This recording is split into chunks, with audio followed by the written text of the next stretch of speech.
안녕하세요. 오늘 사회 공부를 함께 하게 될 파천초등학교 박재선 선생님입니다.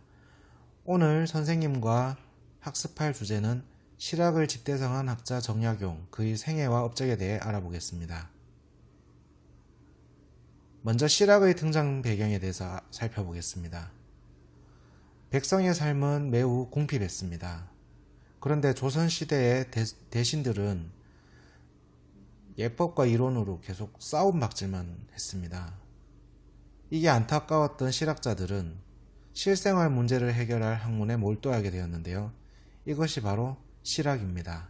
백성의 삶을 풍족하게 하기 위한 것이었죠. 그렇다면 실학자 정약용 선생님의 생애에 대해서 알아보겠습니다.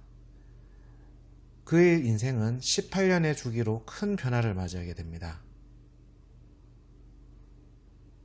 먼저 출생 후 20년 후 그는 출세를 하게 되고요. 18년의 주기로 유배, 귀양, 사망을 하게 되죠. 놀라운 평행이란 이론이라고 볼 수 있겠습니다.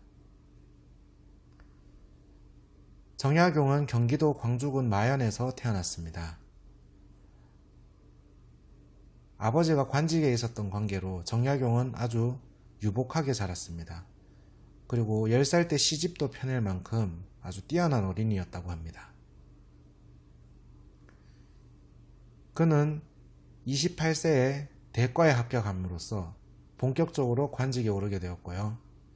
정조임금은 정약용에게 수원의 건설을 명령하게 됩니다. 백성들이 힘들까봐 직접 거중기를 개발을 했습니다. 이 정약용이 개발한 거중기로 만든 수원화성은 유네스코가 선정한 세계문화유산으로 등재되어 있죠. 하지만 정조가 죽고 정약용을 평소 질투하던 신하들은 정약용이 서학과 관련이 있다고 몰아세우며 유배를 보낼 것을 주장을 하게 됩니다. 그리고 이곳 나주 땅에서 정약용은 가장 친했던 형제인 정약전 형과 헤어지게 됩니다. 그게 마지막 만남이었다고 합니다. 전라도 강진에 도착한 정약용은 낯선 땅에서 무려 18년 동안이나 갇혀 지냈지만요. 거기서 그는 백성과 후손을 위해 꾸준히 학문을 연구하고 또 책을 썼습니다. 그리고 18년 후 마침내 유배를 마치고 고향으로 돌아오게 됐죠. 이곳이 바로 정약용이 말년을 보냈던 집입니다. 귀향한 정약용은 잠시도 쉬지 않고 연구에 연구를 거듭해서 마침내 실학을 집대성하게 됩니다. 정약용은 수많은 제자들을 길렀고 그리고 500권에 달하는 책을 남기기도 했습니다. 그리고 귀향한 지 18년 후 그는 74세의 나이로 숨을 거두게 됩니다. 정약용의 업적을 살펴보겠습니다. 그의 대표 저서라고 할 수 있는 목민심서, 이 책에서는요, 백성을 위해 정치하라고 정약용은 주장했습니다.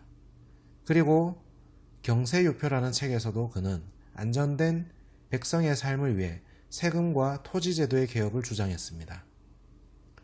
그리고 또 다른 역작인 흠흠신서에서는 법, 의학, 재판을 다뤄 부정부패 없는 세상을 꿈꿨습니다.